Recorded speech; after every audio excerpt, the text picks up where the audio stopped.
What's going on, Andi Dianari on Spotlight Channel. Luar biasa hari ini saya punya teman baru. Kita baru kenalan 2 hari lah ya. Karena kan yang hari pertama kita Zoom. Dan hari ini kita ketemu dan tadi kita lagi ada project barengan Sudin Parekraf ya. Lagi ya kita membuat public service advertiser tentang advertiser tentang new normal. Jadi nanti kita keliling dari pagi banget. Kita kenalan dulu aja. Ada Nudiandra Saraswati. Ya, Apa kabar Di? baik. Saya nyebutnya Di biar gampang dan biar pendek. akrab. Aku nyebutnya apa ya? Penari freelance. Karena profilnya Di ini pas saya lihat luar biasa. Beliau ini emang menerjuni dunia tari itu udah lama. Dari kapan awalnya? Dari umur 5 tahun. 5 tahun. Itu karena ibu, bapak yang ngajarin apa Di? Sebenarnya enggak, karena waktu itu saya lagi kecil kalau makan Iya, suka nari-nari. suka sambil nonton TV, kalau enggak soalnya pasti Iya. lari-lari ya. Iya. Terus hari itu dipasangin nutcracker. Oke, jadi Jadi ya kepincut lah dari iya, situ. segera anak kecil ya waktu gitu dikasih makan lari-lari segala macam. Dari sana itu emang terlihat orang tua mungkin ngelihat ini ada bakat yang yang bisa dilakukan gitu kan. Akhirnya mengarahkan apa tiba-tiba di sendiri, mah aku ini deh yang masukin ke sanggar ya. Kalau kita bilang dulu sanggar atau Dulu memang pertama kali aku mulai nari itu langsung mau dimasukin sanggar di Sumber Cipta di almarhum Ibu Fari. Ibu Fari itu kelas berapa? Fari. Itu waktu masih umur 3 tahun. 3 tahun. Tapi waktu itu karena memang belum ada kelas yang umur 3,5 tahun segitu. Oh, belum ada. Jadi ditolak, maksudnya masih Yeah. terlalu kecil gitu karena Yeah, belum bisa yeah. apa-apa. Okay, Balik lagi okay. mungkin 1 tahun atau satu tahun setengah lagi. Iya. Terus baru habis itu langsung mulai. Oke. Waktu itu apa? Tariannya tradisional Balet. apa? Oh, langsung balet. Langsung balet. Kenapa senangnya ke balet?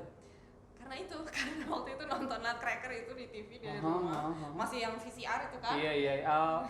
VHS ya dulu kita VHS lihat. bener, bukan Iya, VCR, iya. VHS. Oke. Jadi ya itu. Karena itu senang akhirnya balet. Dan itu sampai untuk di Indonesia dulu karena saya tahu kalau dia juga ternyata sekolah di luar juga. Di Indonesia itu kalau sekolah balet profesionalnya itu ngikutin. Di Indonesia itu sebenarnya nggak ada sekolah balet profesional. Nggak ada. Nggak, sama Oh, sekali iya? nggak ada. Karena cuma kita punya beberapa sanggar memang. Oke. Tapi Cuman hanya sanggar. itu, hanya sekedar kursus. Oke. Gitu loh. Untuk sekarang memang ada kursus-kursus yang mendalami itu. Kalau Oke, misalnya oke, anaknya oke. benar-benar mau jadi penari, Oke. ada kursus-kursus yang bisa mendalami. Iya, Itu iya, untuk iya. pinter-pinter cari gurunya. Pinter-pinter cari gurunya. Tapi kalau dulu nggak ada, dulu Oke, hanya oke. kursus. Oke, tapi pas perjalanannya dari dulu dari umur 3,5 tahun terus akhirnya udah gede pun tetap seneng nari. Ada distriknya nggak sih tiba-tiba kan mungkin Ada, anak perempuan tuh senengnya pastilah. apa? Nyanyi apalagi Pastilah, nggak, bukan nyanyi sih sebenarnya. Kayak kalau anak-anak itu kan menjalani umur remaja itu kan Iya. pasti ada aja Apapun ya. anggot-angotnya lah gitu Bener. ya. Jadi pengen main sama temen lah, Iya. atau lagi pengen lagi suka idol lah, atau Iya, lagi suka iya, apa gitu iya. kan. Jadi pasti ada males-malesnya. Iya. Nah untungnya memang ibu saya nggak pernah ngedorong. Ah, Tapi satu-satunya yang dikasih tahu itu kalau mengerjakan sesuatu harus diselesaikan. harus diselesaikan. Nah dari Oke. situ mulai, ayo kamu baletnya udah lama bolos, kenapa bolos-bolos terus gitu. Iya. Sampai akhirnya kelas 2 SMA, begitu yang lain-lain sudah masuk inten lah, bimbel Iya, segala iya, macem iya. gitu. Terus Saya kamu- pikir lagi gitu. Oke. Tadi saya mau ngambil kedokteran gitu. Terus saya akhirnya ngomong sama teman-teman yang kayak ikut psikolog, Hmm. terus yang ikut dokteran dan lain-lain gitu Iya. ya. Selamat aja, nggak mungkin bisa balet lagi dia bilang gitu. Oke. Pasti bolos. Iya, Terus iya. habis itu mikir-mikir dong di Ah, rumah, ah, ah. sampai di rumah akhirnya aku bilang sama mama, jangan marah ya gitu. Aku Aku nggak mau kuliah, maunya nari aja Nari gitu. aja. Marah kah waktu itu ibu? Enggak. Enggak, karena mamaku juga kebetulan, aku beruntung banget orang tua aku itu Iya, support. berkecimpung di dunia seni Di juga. sini juga. Dan Jadi, ibu tuh adalah seorang penyanyi seriosa. Iya. Siapa namanya? Binu Sukaman. Binu Sukaman. Sukama. Silakan teman-teman nanti Klik-klik di googling. YouTube ada. Oh, ada di sana juga. Oke. Tapi karena memang keluarga juga support karena dari lingkungan seni juga. Iya, karena Adik memang ibu itu dulu kan orang tuanya memang masih kolot ya. Ah, oke. Kalau orang dulu kan harus punya Iya, ijazah gitu. kuliah, Memang kerja. mamaku juga dulu seperti aku gitu. Maunya nyanyi aja. Iya. Tapi ya hasil harus punya ijazah segala macam. Ijazah Iya. dikasih dan Iya. aku mau nyanyi. Betul, tapi support itulah ya, Iya. apa namanya, blessing dari orang tua sendiri, support Karena nggak dengan mau aku jadi kayak ibu dulu. betul, akhirnya membebaskan anak, sok kamu mau jadi apa, Iya. silakan. Susah mau jadi apa, masih ingat gitu. Tapi ya itulah. Berarti SMA kelas berapa? Kelas 2? Kelas 2. Kelas 2. Nah, itu saya gitu. memutuskan benar saya mau nari. Nari, oke. Udah. Beres SMA? Beres SMA, jadi begitu kelas 3, Iya. di kelas 3 itu kan kita mulai cari sekolah Iya. segala macam. Nah, pertamanya itu saya mau sekolah di Rusia. Oke. Nah, di Ngambil Rusia itu jurusan sama tadi balet. juga, balet karena di sana kan. ini Iya. kan. Jadi di Rusia itu sebenarnya kalau kita nggak mulai dari muda, Iya. kayak umur 15, 14, kalau nggak eksepsional talentnya, mereka nggak akan terima. Oh ya? Mereka Jadi nggak nggak akan terima. emang bener dipupuk dari kecil. Memang di banget. sini levelnya kalau dibanding sama Rusia ya jauh memang. Iya, mereka Kalau menciptakan kita- banyak juga bener balet-balet yang dari luar biasa, dari ya. dari bentuk badan Iya. itu juga berbeda gitu Betul, kan, betul, orang betul. Kaukasian dan orang Asia gitu. Iya.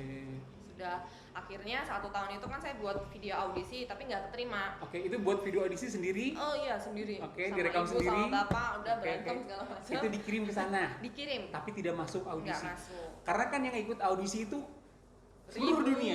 Ribuan karena itu sekolah Ribuan. terkenal sekali. Dan di Indonesia juga mungkin ada yang ngirim juga selain Mungkin ada yang ngirim, mungkin saya juga nggak tahu gitu Iya, ada yang tapi ngirim. intinya nggak masuk audisi. Nggak masuk. Dari situ nggak patah semangat. patah semangat lah mungkin Oke. nangis gitu di tangga sumber cipta gitu, di tangga sanggar kayak wah aku nggak bisa masuk gitu. Iya. Terus ada satu mentorku juga bilang udah tenang aja pasti ada jalannya Iya. gitu kan. Dan Mungkin itu kan juga memang kan harus kamu masih saya muda sekolah. juga lah, gitu Iya. masih panjang. Itu masih umur 18, tapi kalau umur segitu Sebenarnya sebenarnya untuk tua penari itu hitungannya. sudah tua. Oke. Makanya banyak sekolah yang bilang ini umurnya sudah 18 mau hampir Betul, 19 ini Iya, kenapa iya. telat sekali Iya, dia iya, bilang gitu. iya, Berarti iya. cari alternatif mesti cari sekolah universitas atau Oke. memang ya sekolah yang terima umurnya umur Iya, iya. tua seperti itu. Oke. Akhirnya ibu saya nyari dari yang nggak pakai kacamata sampai pakai kacamata ya nyari di depan Iya, komputer iya. gitu. Terus ya. Akhirnya 1 tahun itu waktu itu ada beberapa sekolah di Jerman, terus di Prancis juga ada.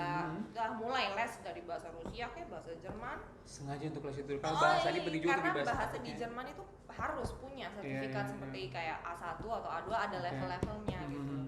Jadi ya udah mulai dari situ les pilates, terus les tari tradisi. Oke. Jadi setelah selesai SMA tuh saya nggak selesai sekolah. Iya. Kesana aja konsentrasinya. Nggak selesai sekolah. Iya, Jadi iya. sebenarnya setahun itu benar-benar untuk matengin untuk pergi Itu sendiri. audisi itu. 1 tahun itu cukup untuk bahasa, pilates, Semua. olahraga, Jadi segala sebenarnya aku yang lain udah mulai kuliah udah pada Oke, libur, oke. aku enggak. macam. Iya. Jadi dari pagi pilates, terus habis Oke. itu les bahasa, habis itu balet, habis Betul. itu Oke, berarti itu bakal dapat sertifikasi yang untuk nanti di-apply ke sekolah. iya, Oke. itu untuk kayak bahasanya kan mereka Bahasanya, perlu kita iya, tes, yes. begitu IELTS segala macam Oke, kan oke. itu perlu.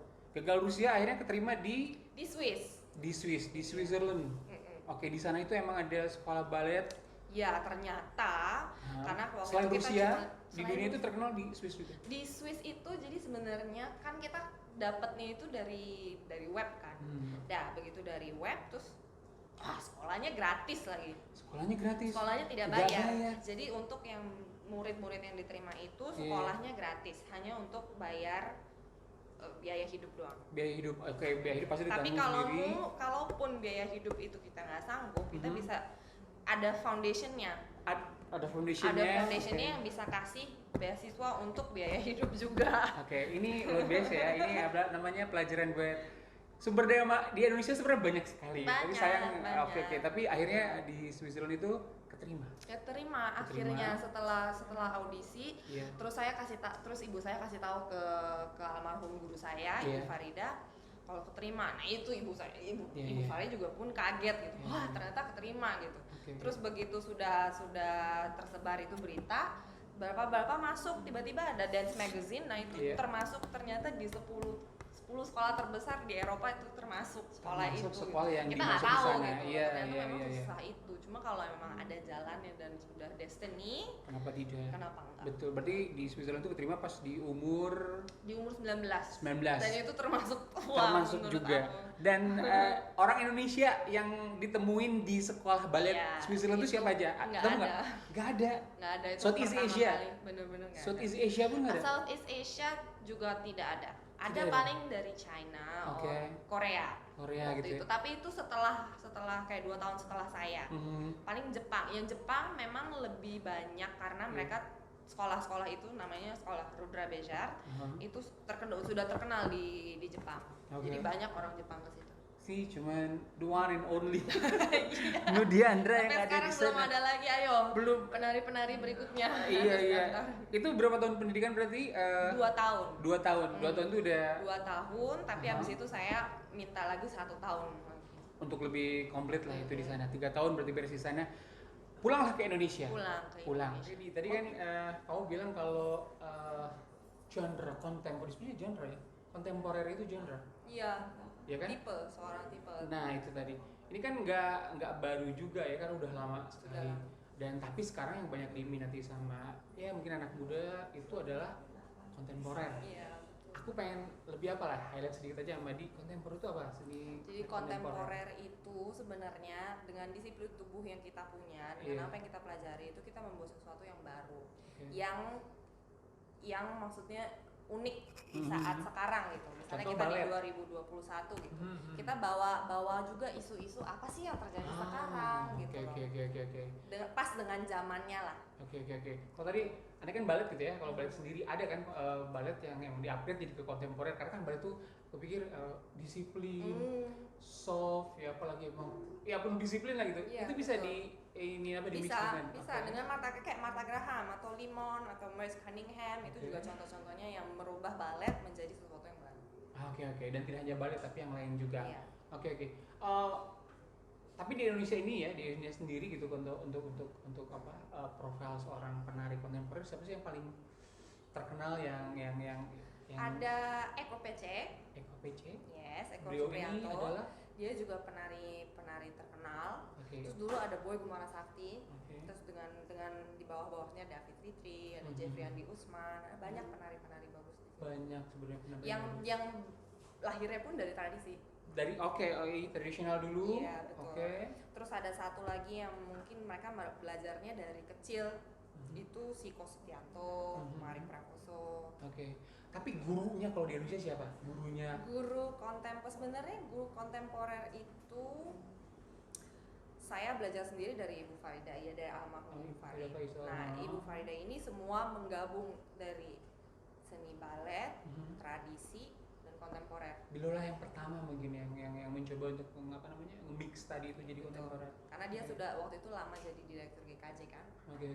Jadi dia buat beberapa karya, ada Gunung Agung Meletus, ada Kunti dari Gita Mahabharata, terus dia bikin juga tentang kisahnya dia waktu mengalami serangan jantung, dia bikin juga dengan judul Serse. Betul, karena itu dia luar biasa kontemporer itu adalah tadi yang dibilang update dengan apa yang terjadi, sekalipun emang itu keadaan diri sendiri gitu. Atau sekarang lagi happening apa. Dari isu yang personal sampai yang universal memang bisa dituangkan di karya gitu. Termasuk ya pandemik ini. Betul. Ya tadi kita barusan syuting mencoba untuk ini sebenarnya education PSA-nya di education ngajak orang untuk kembali hidup normal, new normal tadi. Makanya tadi di performs di di event ini.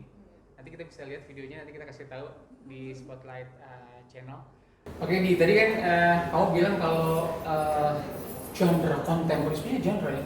Kontemporer itu genre. Iya. Ya kan? Seorang tipe. Nah, itu tadi. Ini kan nggak baru juga ya, kan udah lama sekali. Dan tapi sekarang yang banyak diminati sama ya mungkin anak muda itu adalah kontemporer. Aku pengen lebih apa lah, highlight sedikit aja sama di kontemporer itu apa? Jadi kontemporer itu sebenarnya dengan disiplin tubuh yang kita punya, dengan apa yang kita pelajari itu kita membuat sesuatu yang baru, yang maksudnya unik di saat sekarang gitu. Misalnya kita di 2021 gitu. Kita bawa juga isu-isu apa sih yang terjadi sekarang gitu. Dan pas dengan zamannya lah. Kalau tadi Anda kan balet gitu ya. Kalau balet sendiri ada kan balet yang di-upgrade jadi ke kontemporer, karena kan balet itu kepikir disiplin, soft ya, apalagi emang ya penuh disiplin lah gitu. Itu bisa bisa dengan kayak Martha Graham atau Limon atau Merce Cunningham, itu juga contoh-contohnya yang merubah balet menjadi sesuatu yang baru. Oke. Dan tidak hanya balet tapi yang lain juga.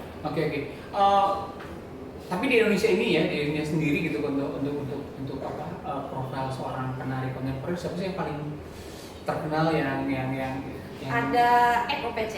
Eko Yes, Eko Supriyanto. dia juga penari terkenal. Terus dulu ada Boy Gumara Sakti. Terus dengan di bawahnya ada David Fitri, ada Jeffriandi Usman, banyak penari-penari bagus. Banyak sebenarnya.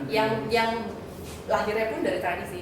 Dari tradisional dulu. Iya, terus ada satu lagi yang mungkin mereka belajarnya dari kecil. Itu si Ko Setianto, Marik Prakoso. Tapi gurunya kalau di Indonesia siapa? Guru kontemporer itu saya belajar sendiri dari Ibu Farida, ya dari almarhum Ibu Farida. Nah, Ibu Farida ini semua menggabung dari seni balet, tradisi, dan kontemporer. Beliau yang pertama mungkin yang mencoba untuk memix tadi itu jadi kontemporer. Karena dia sudah waktu itu lama jadi direktur GKJ kan. Jadi dia buat beberapa karya, ada Gunung Agung Meletus, ada Kunti dari Gita Mahabharata, terus dia bikin juga tentang kisahnya dia waktu mengalami serangan jantung, dia bikin juga dengan judul Serse. Betul, karena itu dia luar biasa kontemporer itu adalah tadi yang dibilang update dengan apa yang terjadi sekalipun emang itu keadaan diri sendiri gitu. Terus sekarang lagi happening apa? Dari isu yang personal sampai yang universal memang bisa dituangkan di karya gitu. Termasuk ya pandemi ini. Ya tadi kita barusan syuting mencoba untuk ini sebenarnya education PSA-nya di education ngajak orang untuk kembali hidup normal, new normal tadi. Makanya tadi di performance di di event ini. Nanti kita bisa lihat videonya, nanti kita kasih tahu di Spotlight channel. Yang terakhir paling kedepannya.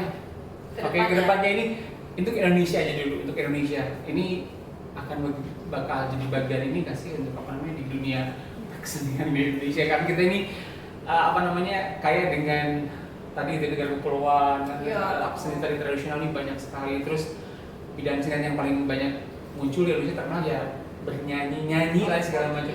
Tari ini mungkin gimana sih kedepannya bakal gini nggak sih? Saya sih harapan saya saya bekerja menuju itu gitu dengan apapun yang saya kerjakan sekarang itu harus tujuannya ke situ. Untuk beberapa karena peminatnya lama-lama semakin banyak. Pesan saya itu cuma kalau bisa benar-benar mau mendalami di tari ini harus punya disiplin. Nggak bisa cuma setengah-setengah atau sekali datang atau lagi moodnya lagi pengen nari, gue nari gitu atau mau belajar koreografi doang gitu. Kalau cuma mau belajar koreografi doang, berarti kamu bukan penari. Itu cuma hobi. Itu hobi aja. Kalau kamu mau disebut sebagai penari, then please benar-benar di jalur akademi, walaupun akademi itu cuma kursus atau apa, tapi harus ada disiplinnya. Tetap disiplin dan itu bukan cuma disiplin kita terhadap jadwal, tapi disiplin tubuh. Itu tadi disiplin itu tidak hanya benar, karena saya juga tahu sedikit tentang gerak atau gerak tari apapun itu ternyata membuat badan kita jadi sehat. Betul. Ada olah nafas gitu kan, karena di offline tadi cerita sama saya dia menunjukkan seorang penari luar negeri yang umurnya sudah hampir 70 tahun tapi masih bisa muter triple pirouette. Itu nggak mungkin kan 70 tahun kalau dia tidak punya training yang benar gitu. Iya, betul sendiri. Itu membuat badan kita juga sehat dan kita tetap bergerak itu sendiri. Goal D-nya ini apa? Seorang Nudiandra Saraswati ini goal kedepannya berdiri sendiri dulu. Goal saya sih nggak sekolah lagi keluar buka di sana. Sebenarnya goal saya nggak jauh-jauh banget, itu untuk memajukan seni tari di Indonesia. Mudah-mudahan tercapai. Nanti buka sekolah ini kan baru sanggar lah ya. Amin. Gampang lah ya nanti buka sekolah khusus. Amin. Mudah-mudahan didukung. Ini penting juga mungkin. Barangkali ada sponsor yang mau membantu. Terus kami butuh perhatian dari pemerintah kota setempat untuk membudayakan atau support terhadap ini kegiatan yang positif sekali. Betul. Bagus, karena sayang sekali kalau ngomongin Indonesia itu nggak lepas dari seni tari. Betul. Seni tari itu benar-benar dimanapun gitu loh, orang di jalan lagi seneng pasti mereka menari gitu. Itu hal yang lazim. Good luck atas apapun yang dilakukan di nanti kedepannya juga. Kalau pengen aku ikutan sanggar tari, boleh loh, teman-teman yang lain silakan. Ada Instagramnya. Langsung mungkin ke Sumber Cipta untuk yang murid-murid atau Balet Akademia Kasagaya. Dari kecil lebih bagus? Dari kecil lebih bagus, tapi tidak menutup kemungkinan untuk teman-teman yang mau belajar kayak balet adult atau teenager. Kalau balet adult tuh umurnya berapa? Ada, memang ada? Di sekolah di sanggar saya yang baru ini, balet adult itu ada yang umur 40, ada yang umur 30. Bisa. Oke. Aku ingin lincah. Dengan kerja keras, pasti semua bisa. Tenang saja. Amin. Sukses. Dan semoga tadi Instagramnya apa dulu di Sumber? Oh iya, The Ballet Academy Kasagaya and Sumber Cita Ballet. Boleh. Please follow, like, and subscribe. Terus kalian jangan lupa juga follow Instagramnya Nu ya. Yes. Diandra Sarasvati pakai Sarasvati. Yang kita nih boleh tahu kegiatan di bisa di follow dan nanti ngobrol-ngobrol juga diskus juga bisa. Yes. Terima kasih teman-teman. Terus aware terhadap apapun yang yang kita lakukan, dan kita sangat support sekali dengan berbagai macam profesi-profesi yang luar biasa yang mengangkat kreativitas khususnya orang-orang Indonesia ya, dan tetap di Spotlight Channel. Terima kasih. Bye.